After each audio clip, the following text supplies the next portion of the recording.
So everybody's first knife should be a chef's knife, because that's the most versatile blade. But the three essential knives are right here in front of me. We have our chef's knife for 85% of the time, all your veggie prep. Then we have a serrated blade, and we recommend using serration on anything that has a tough skin, a soft inner. And then finally, a paring knife for all your handheld work.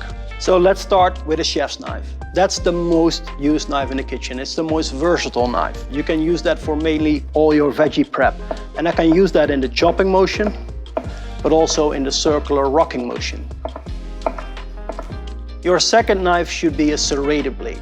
We recommend using serration on anything that has a tough skin, soft inner. Crusty breads, citrus fruit, tomato, bell peppers. You use a serrated blade in the sawing motion. That means going back and forwards, using the full length of the blade, applying no downwards pressure. When you make that sawing motion, the knife will find its way down by itself.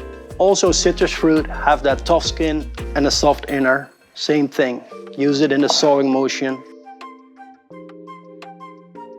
You won't squeeze out all the juices. Perfect, nice and clean cuts. So you need a serrated knife, not only for your crusty breads, but for way more tasks in the kitchen. Anything hard on the outside, soft on the inside means serration. So let's talk about a paring knife. This is a small knife, but it makes a big difference. You use it for handheld work. You want to avoid using this knife on a cutting board because it doesn't come with knuckle clearance. But if I'm just cleaning some strawberries, cleaning garlic, peeling a kiwi, that's where I want to use a paring knife. So these three essential knives will tackle almost every task in your kitchen.